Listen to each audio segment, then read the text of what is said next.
फातिमा की रानी माँ, प्रभु यीशु की माँ, आसरा तू ही है माँ।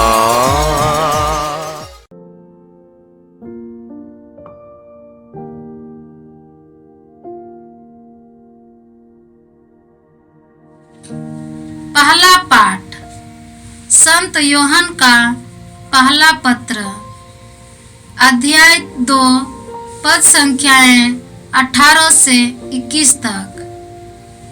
बच्चों, यह अंतिम समय है। तुम लोगों ने सुना होगा कि एक मसीह विरोधी का आना अनिवार्य है। अब तक अनेक मसीह विरोधी प्रकट हुए हैं। इससे हम जानते हैं कि अंतिम समय आ गया है। वे मसीह विरोधी हमारा साथ छोड़कर चले गए, किंतु वे हमारे अपने नहीं थे। यदि वे हमारे अपने होते तो वे हमारे ही साथ रहते।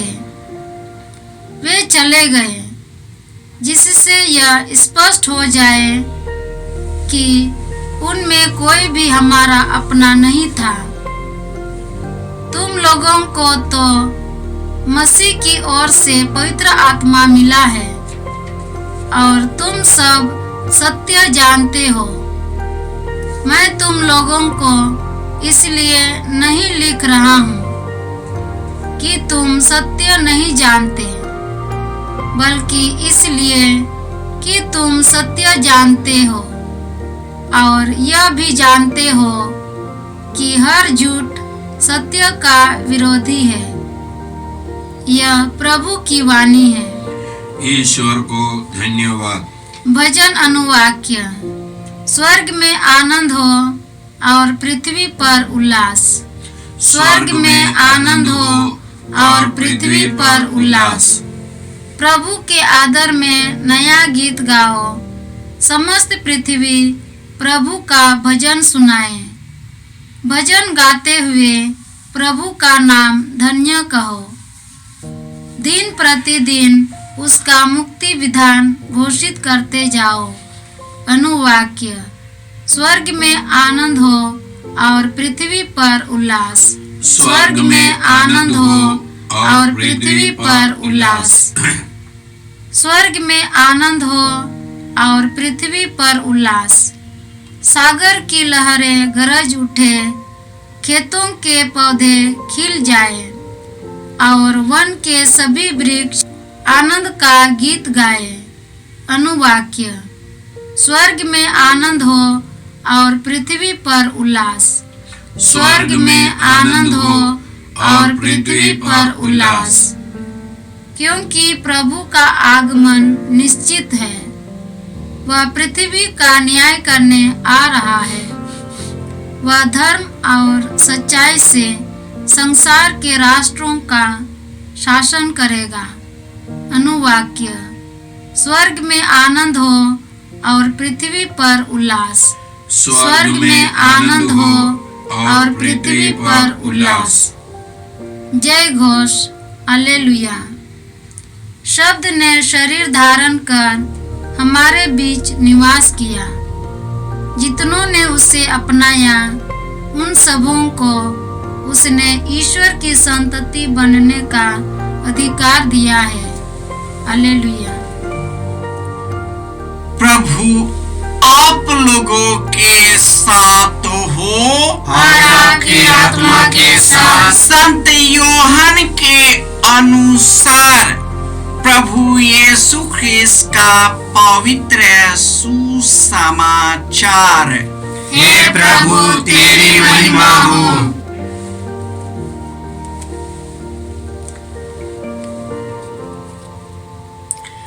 अध्याय 1 पद संख्याएं 1 से 18। आदि में शब्द था,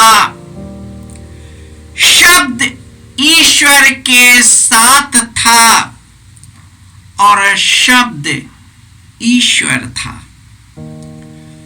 वह आदि में ईश्वर के साथ था। उसके द्वारा सब कुछ उत्पन्न हुआ और उसके बिना कुछ भी उत्पन्न नहीं हुआ। उसमें जीवन था, वह जीवन मनुष्यों की ज्योति था। वह ज्योति अंधकार में चमकती रहती है, अंधकार ने उससे नहीं बुझाया। ईश्वर का भेजा हुआ योहन नामक मनुष्य प्रकट हुआ।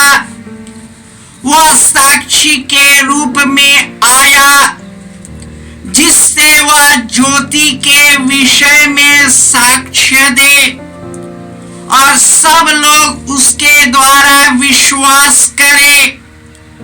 वह स्वयं ज्योति नहीं था, उसे ज्योति के विषय में साक्ष्य देना था। शब्द वह सच्ची ज्योति था, जो प्रत्येक मनुष्य का अंधकार दूर करती है। वह संसार में आ रहा था, वह संसार में था। संसार उसके द्वारा उत्पन्न हुआ, किंतु संसार ने उसे नहीं पहचाना। वह अपने यहाँ आया और उसके अपने लोगों ने उसे नहीं अपनाया। जितनों ने उसे अपनाया और जो उसके नाम में विश्वास करते हैं, उन सबों को उसने ईश्वर की संतति बनने का अधिकार दिया है।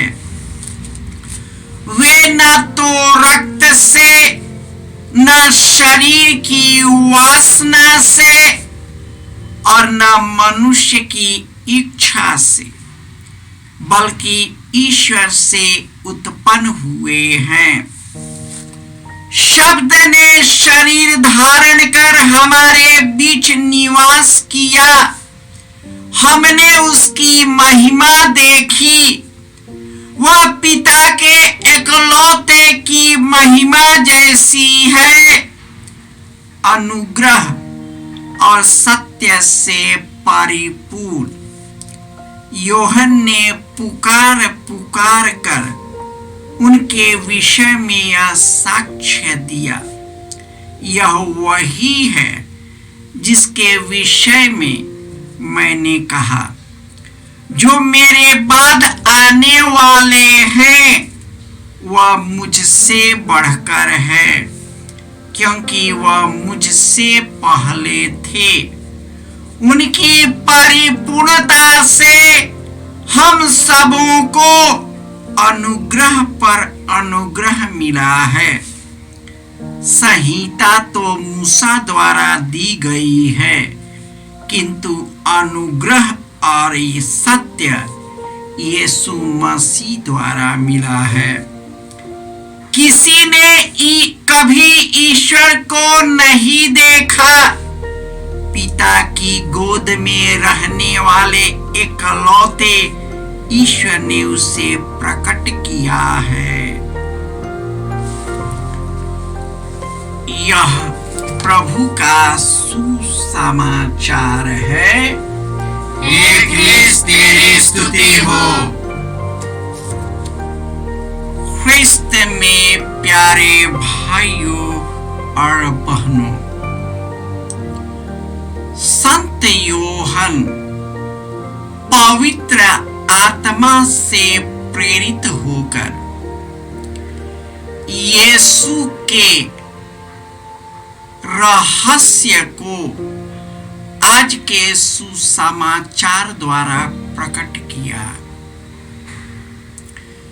पवित्र आत्मा के बिना कोई भी नहीं कह सकता कि प्रभु यीशु प्रभु है और ईश्वर ने उसे मृतकों में से जीवित किया है।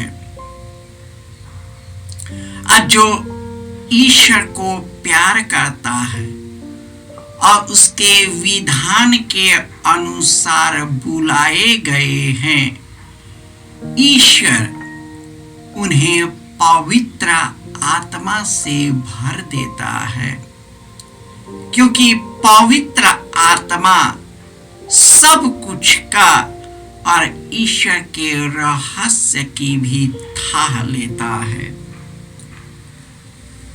शब्द, आदि में शब्द था, शब्द ईश्वर के साथ था और शब्द ही ईश्वर था। वह आदि में ईश्वर के साथ था, उसके द्वारा सब कुछ उत्पन्न हुआ और उसके बिना कुछ भी उत्पन्न नहीं हुआ। उसमें जीवन था, वही जीवन मनुष्य की ज्योति था। वह ज्योति अंधकार में चमकती रहती है और अंधकार ने उसे नहीं बुझाया। जब यीशु ज्योति बनकर इस संसार में आए, इस संसार की बुराई उस पर हावी हुआ, लेकिन कोई भी बुराई उससे टस मस नहीं कर पाया। शास्त्री और फरीसी कितनी बार उन्हें गिराने की कोशिश की, लेकिन वे उसके सामने टिक नहीं पाते थे, क्योंकि वह पिता की महिमा है। प्रभु यीशु हमारे शरीर में पैदा हुआ और वह शरीर जिसमें जीवन की ज्योति था, हमारे समान बन गया और हमारे बीच निवास किया। लेकिन उनके अपने लोगों ने स्वीकार नहीं किया, और जिन लोगों ने उसे स्वीकार किया, ईश्वर की संतान बनने के लिए उसे स्वीकार किया। वह अपनी इच्छा से नहीं, पिता की इच्छा से, और वही ईश्वर का मूर्त है। और ये जब फिलिप ने कहा, प्रभु आप हमें पिता का दर्शन कराइए, तो तब यीशु ने फिलिप से कहा, मैं इतने दिनों से तेरे पास रह रहा हूं, फिर भी तुम लोग कहते हो पिता का दर्शन कराइए। जिसने मुझे देखा है वह पिता को देखा है। यीशु पिता का मूर्त है, उसमें पिता की शक्ति निहित है।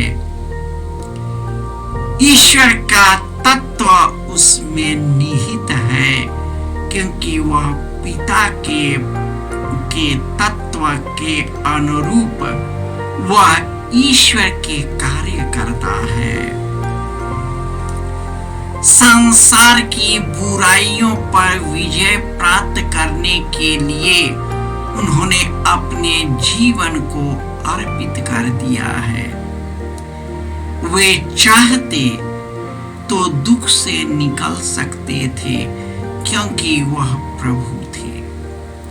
फिर भी उन्होंने अपने आप को इतना विनीत और नम्र बनाया। जिस मनुष्य को उन्होंने अपने हाथों से बनाई और जिस संसार को अपने हाथों से बनाया, वही मनुष्य उसका साथ नहीं दिया।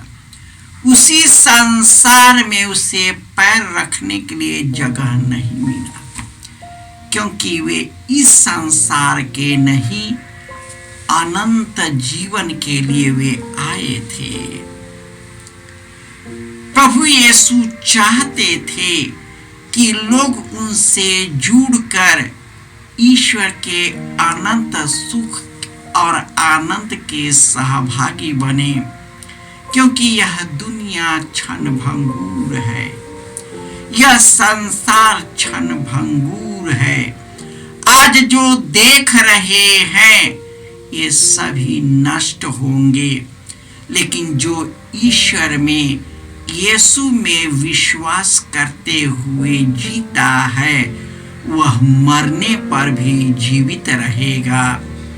हमें यीशु को अपने जीवन में धारण करना है ताकि वह पवित्र आत्मा को हम पर उड़ेल दे, ताकि उन्हीं की शक्ति से, यीशु से जुड़कर हम अनंत सुख का अनुभव करें और अपना फल उत्पन्न कर उससे सदा के लिए एक हो जाए।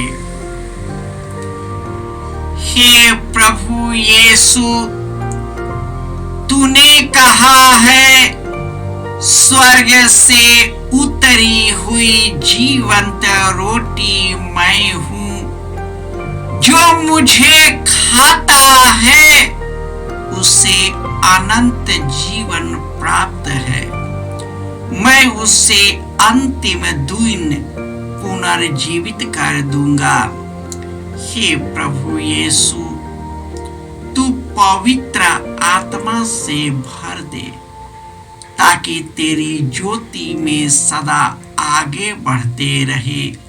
प्रभु, हम दुनिया की बुराई में भटकते, इस संसार में के सांसारिकता में संलिप्त होकर तुझे अपने जीवन से अलग करते हैं और पापमय जीवन जीते हैं। तू हमेशा हमारे पास रहता है, लेकिन प्रभु तेरी उपस्थिति का अनुभव नहीं करते। या तो हम अपने भावनाओं में रहते हैं या दुनिया की सांसारिकता में रहते हैं और इसी संसार की चिंताओं में हमारा मन कुम्हला जाता है। हे प्रभु, हम अपना जीवन तुझे अर्पित करते हैं। तू अपना पवित्र आत्मा प्रदान करे ताकि तेरे ही शक्ति से तेरे गहरे प्रेम का एहसास करे और उसी प्रेम को अपने सेवा के रूप में लोगों में प्रकट कर सके। जय यीशु। जय यीशु क्रिस्त में प्रिय भाई और बहनों, प्रभु यीशु ने हमें आदेश दिया है संसार के कोने कोने में जाकर सारी सृष्टि को सुसमाचार सुनाओ। सुसमाचार सुनने के लिए और सुनाने के लिए एक अच्छा मौका है। आप कृपया इस चैनल का सब्सक्राइब करें, लाइक करें, शेयर करें, बेल आइकन दबाएं ताकि यहाँ की नई वीडियोस की सूचना आपको मिलती रहेगी। साथ साथ आप दूसरों को भी प्रेरणा दें इसका सब्सक्राइब करने के लिए। याद रखें, कल के मिसा के दैनिक पाठ और उस पर टिप्पणियाँ आज ही दोपहर के बाद हम लोग अपलोड करते हैं। कृपया आज ही उसको सुनकर कल की तैयारी करें। प्रभु यीशु आपको और आपके परिवार को 100 गुनी आशीष देंगे। जय यीशु।